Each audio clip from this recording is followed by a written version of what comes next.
Assalamualaikum warahmatullahi wabarakatuh. Perkenalkan, nama saya Baya Mukti Wibowo dari Prodi Teknik Informatika Fakultas Teknik kelas 1C.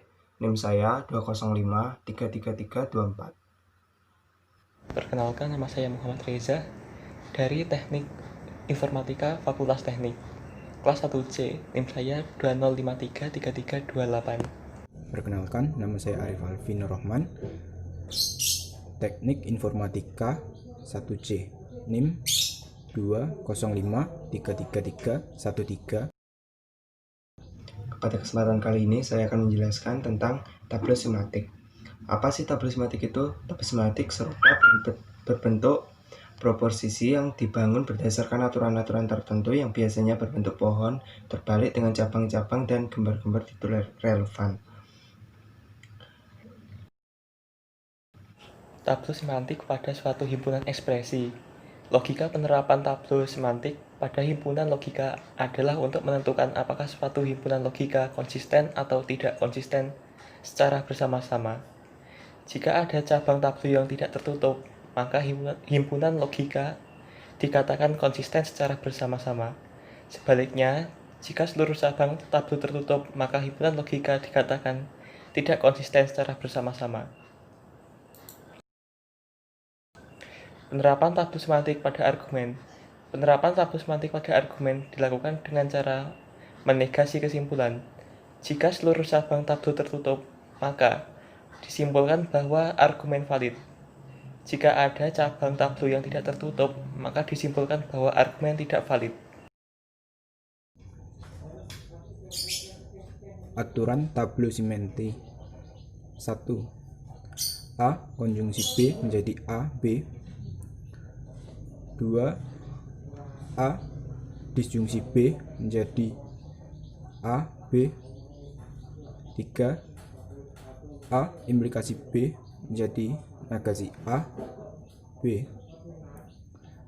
A, B implikasi B menjadi A konjungsi B negasi A konjungsi negasi B. 5.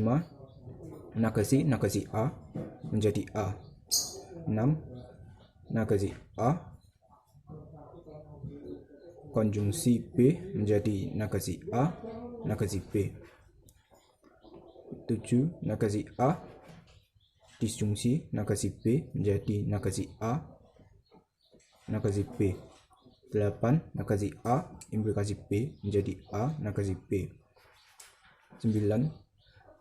A B implikasi B menjadi A konjungsi negasi B negasi A konjungsi B. Aturan nomor 10.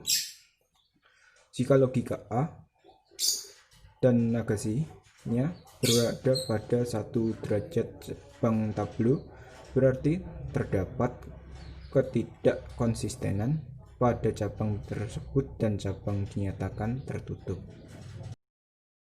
Soal nomor 1. Soalnya adalah jika Naif mengadakan konser, maka jika harga tiket tidak terlalu mahal, maka penonton akan ramai. Jika Naif mengadakan konser, maka harga tiket tidak terlalu mahal. Dengan demikian, jika Naif mengadakan konser, maka penonton akan ramai. Penyelesaiannya, pada langkah pertama, kita akan mengubah kalimat argumen menjadi variabel proporsional, yaitu A. Naif mengadakan konser, B.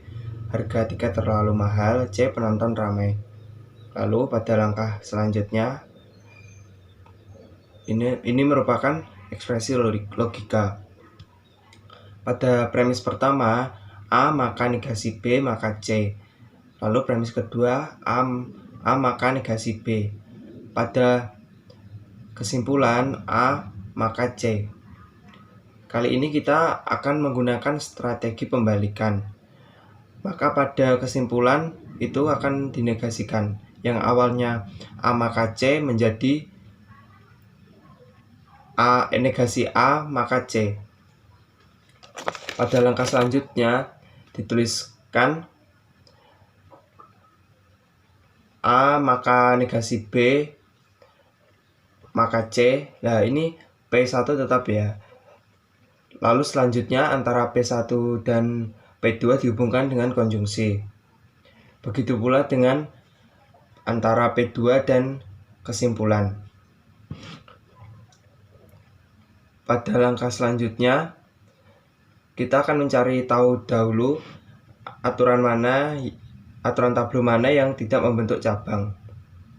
Nah, aturan yang tidak membentuk cabang yaitu pada konklusi. Yang awalnya negasi A maka C itu menjadi negasi-negasi A atau C, negasi-negasi A atau negasi C, dan yang terakhir A konjungsi negasi C. Konjungsi di sini menyebabkan tidak terbentuknya cabang pada aturan tablo.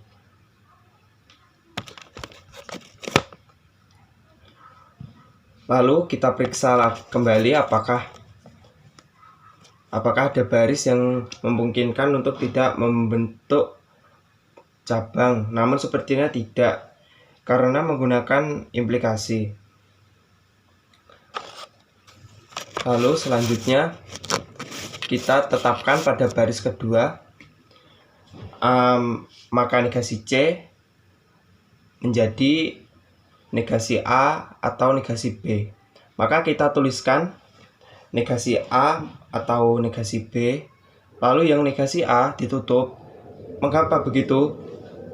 Karena di situ ada A dan bawahnya ada negasi A, lalu negasi B yang tersisa. Selanjutnya kita sederhanakan baris pertama menjadi negasi A atau negasi B maka C.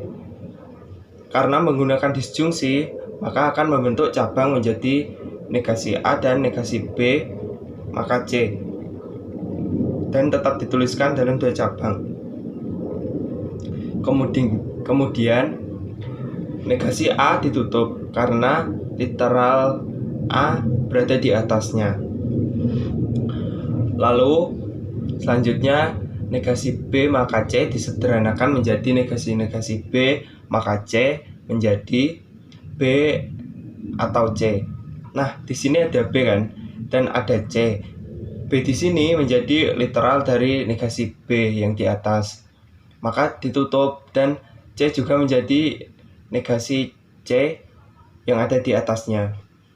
Maka kesimpulannya seluruh tablo tertutup sehingga argumen tidak konsisten. Namun jika dilakukan strategi pembalikan pada kesimpulan, maka argumen tersebut akan menjadi konsisten. Contoh soal, jika Dodi tidak tinggal di Jakarta, dia tidak tinggal di Jawa. Dodi tinggal di Surabaya. Dengan demikian, Dodi tidak tinggal di Semarang. A. Dodi tidak tinggal di Semarang. B. Dodi tidak tinggal di Surabaya. A. Implikasi B, negasi B. A menjadi negasi A, menjadi negasi B, menjadi negasi A dan B. Ekspresi logika tidak sama dengan tidak konsisten. Argumen sama dengan valid. Soal nomor 3. Jika Dodi tidak tinggal di Jakarta, dia tidak tinggal di Jawa. Dodi tinggal di Surabaya, dengan demikian Dodi tidak tinggal di Semarang. A. Dengan Dodi tidak tinggal di Semarang. B. Dodi tidak tinggal di Surabaya. 1. A. Implikasi B, negasi B. A menjadi negasi A menjadi negasi A menjadi negasi B, negasi B menjadi negasi A, B. Ekspresi logika tidak konsisten, argumen valid.